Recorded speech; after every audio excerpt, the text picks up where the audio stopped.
This is going to be a quick tutorial on how to enter a contract in Procore and export it to a subcontractor and get it signed through DocuSign. So first things first, you're going to start off just like normal, hit create subcontract on a job. You'll notice that at the top of the screen I have something that says sign with DocuSign. If you haven't had DocuSign enabled for your project, you won't see that. If you want to get it enabled for your project and it's not already done so, then just reach out to Tim Bongzek or Matt Thomas and we can set it up for you. So you're going to click that, and then you're going to go and fill in the contract just like you normally would. I'm just going to run through and choose some things quickly to go through and show you how to do that. So testing title, start date we'll put today, containers we'll leave 10%. I'm going to add me. This is my subcontractor company, PM Training Company. I'm going to add myself to that. When you set up a contract, I always like to add that there. It gives them the ability to respond to RFQs through Procore. So you could, testing description, you don't really need these things, but if you like to put them in, you can. So scroll down. Subcontract, I'm going to choose long form, and subcontract date. Always make sure you choose that and hit today. Then you're going to go through and choose all these options just like you normally would. Boom. Okay. So you can scroll down to the bottom. Don't hit complete with DocuSign. I know it would be logical to hit that, but you're not. You're going to hit create now. And once this pops up, you're going to need to go to the schedule of values tab at the top of the page and enter your schedule of values for that contract. So I'm clicking schedule of values up here. I'm going to hit edit.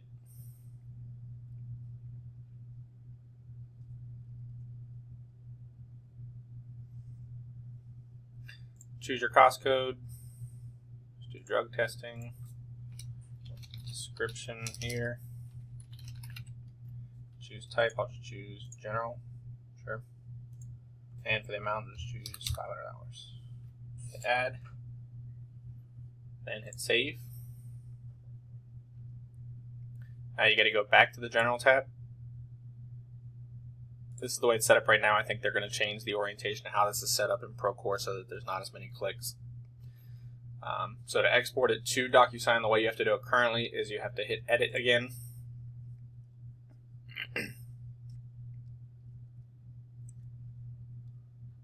And then you would scroll down and hit complete with DocuSign. But before I do that, what I like to do is I always like to let me go back to the general tab. I like to export it to a PDF now. Export to PDF, and then add all of your backup documents into that PDF. Because personally, I like to have one PDF that I upload to DocuSign, and I'll show you where that option takes place. But this is going to export the PDF, and then just like you normally would, you'll go through and add in all your other Exhibit A, Exhibit B, all that jazz down at the bottom. So it's just like normal. It's going to put that contract out, so you can just scroll down there, right-click, insert pages. And then add in, if you had other things you wanted to add in, you could just highlight all those by holding down Shift. Hit open, hit add them after the last page, and it's going to add all those things in. So now I've got, this is my contract, and it's got all the other junk on there. So you save this. I'm going to do File Save As. I'm just going to save it as testing contract 6/23/17. So I saved that. So now this is how I like to do it. So I'm going to go back to the commitment. I'm going to hit edit like I did before. And I'm going to scroll all the way down to the bottom. I'm going to hit complete with DocuSign. Try it again. Complete with DocuSign. So once you do that, it's going to take you to the DocuSign website. So you're going to leave Procore. As of now, that's how it's done. In the future, I think they're going to make it to where you don't leave the Procore website and everything gets sent through Procore, but as of now, it's currently being sent through DocuSign. So just hang on for a second. It's going to log you in through DocuSign. If it's your first time, it's going to ask you to log in there. Once you've done it after that, the accounts are linked. You don't have to do it anymore. So you'll notice it automatically takes the PDF, the boilerplate PDF, out. So if you really wanted to do it that way, you could. Personally, I like to see it because I like to make sure that I've got the right names and all that stuff on it before it goes out. Like for instance here, there's no name on it. That's just because I'm using a test project, so it's not set up the right way. But I just like to see the PDF first. So you could do it that way. So I always just come in here and I just throw this in the trash. I hit delete, and then I upload the file that I made, which will pop up here. So a testing contract that I made today, hit open. See, it's going to tell you that it found form fields and it found a template. So you can just click the more options button here and apply the templates. And so these are the templates that it thinks matches that. If you don't see your job number in there, you can always go to others and see that. But you can just pick whichever template is in here. You should have a template set up in your job before you start using DocuSign because it makes the process a lot easier. So I'm just going to choose one of these templates for now. I'll just choose 1048. All right, let me do a long form template. Let's do 1049 long form template. Hit update. So here's what happens. Whenever the template pops in, it's going to automatically, I'll show you on the next page where it puts the signatures in, but it also adds all of your recipients in the way that it needs to be. So for some reason, it always leaves general contractor in here, so I always delete that one. So let's talk about these signatures. The way these work is on the left-hand side, there's a 1 or a 2 beside it. So each one of those corresponds to the point at which they're getting noticed. So if they're a 1, they're going to get noticed when it goes out. If they're a 2, it's going to get noticed whenever the person that signs it pushes it to the next person in line. So you can see here, the subcontractor needs to sign and the vice president needs to sign. Everybody else is just receiving a copy.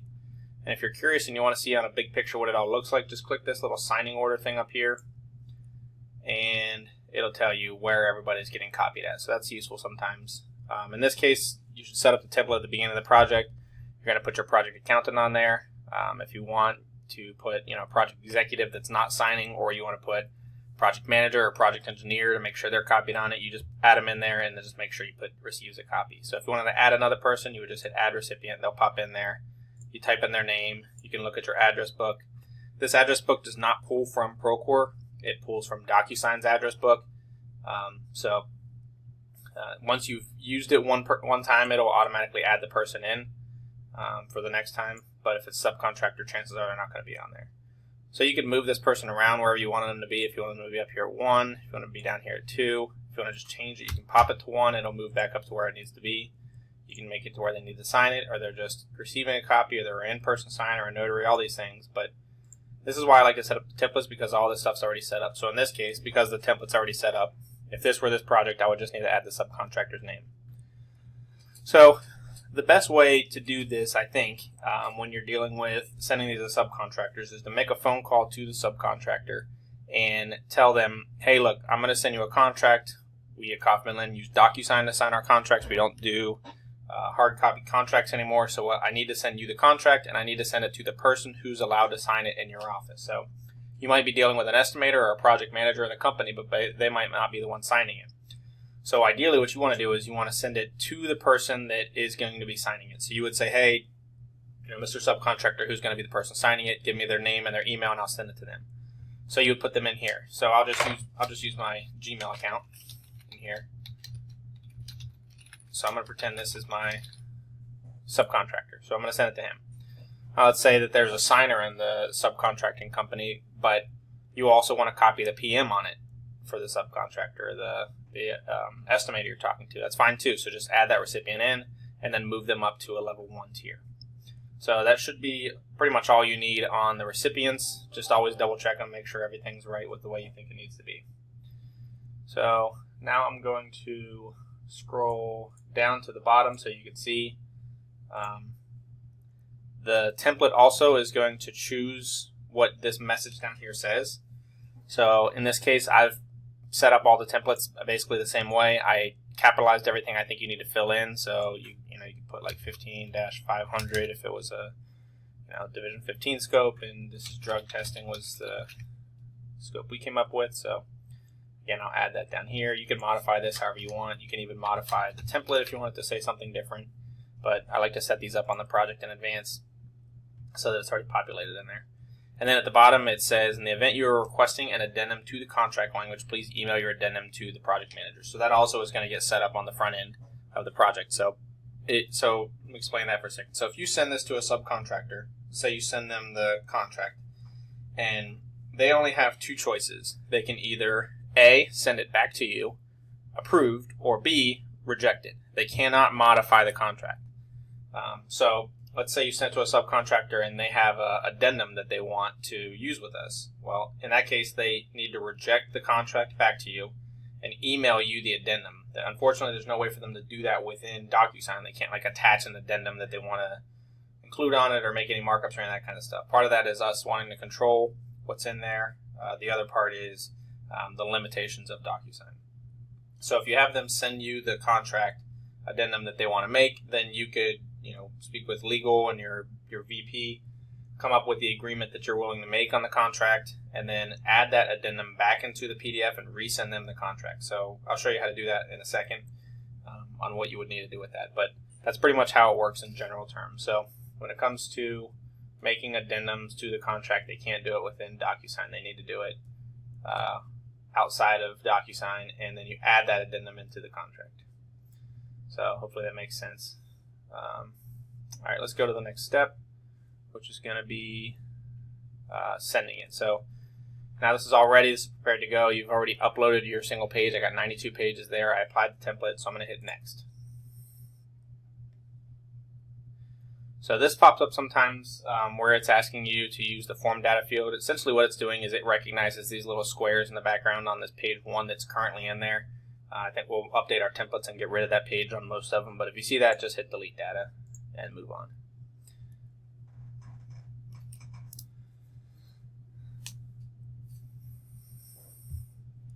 So the way DocuSign works is really simple how you add the signature pages. So because the template's already set up, I've already added the signature pages on there onto the template. So if you scroll down on the right hand side, you scroll down until you see those little like sign here stickers. And then each of these is color coordinated. So Matt Thomas is the subcontractor here. Ben Baffer's the signer for the vice president for KL. So if you see Matt Thomas has already got all these filled in. They got to sign, enter their name and their title, and the date signed will automatically populate. In this case, Ben is the vice president at KL that we're using. So in this case, I would hit, Ben Baffer. His name and title didn't print on there for the job for whatever reason. So if you needed to add it in, if it doesn't pop up, which it should, you could just click over here, click name, and then just drop it in. And click title and just drop it in. So let's say you had to add an addendum. So what you would do is you would add that to the PDF that you were going to send, just like you add all your other exhibits. You'd put it either at the front or the back of the PDF, so that when you scroll down to that page, and let's pretend this is an addendum, right? Actually, it looks somewhat like an addendum. So let's pretend this is the addendum that you were sending. And on that addendum, it's going to have a signature page for each person to sign. So you would just go to Matt Thomas the sub, click signature, and drop it on there. You click Ben Baffer, the vice president, click signature, drop it on there. And if you had to add anything else onto the addendum, you would do that. So from here, it's pretty much done. It's ready to go. So you could hit send to the subcontractor, and it'll send it out. The other thing you can do that I like to do before I send out is I always click other actions and hit preview. So what this does is it gives you the chance to preview it from the perspective of the recipients. So you've got two recipients, Matt Thomas and Ben Baffer. So on the Matt Thomas recipient, you can click through the fields that they're going to get access to clicking. So from there you can see, yes, I got all the spaces I need for them to sign. I got a Ben. It's going to be the same. Signature spots, click through them, takes you to all the places. So that's what it's going to look like from their perspective when they get it. These are the things you need to fill in. So that's really it. From there you would hit send. Once you send it out, the subcontractor is going to get something that looks like, let's see if I can find one real quick.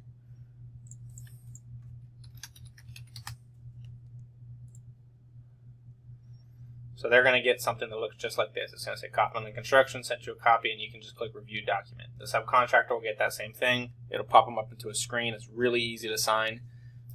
Basically, it's just a few clicks here and there, and they can sign it in under 2 minutes if they've used DocuSign before. So they might have some questions on it. You might get a little bit of pushback that we don't like to use this DocuSign thing, but as best you can, you want to push to use DocuSign. Just because it saves you, your vice president, a lot of time, a lot of money spent shipping things around. If you could push them to it, you want to try to push them to using it. And just tell them that's how we do business. If you want to do business with us, that's how it's going to be.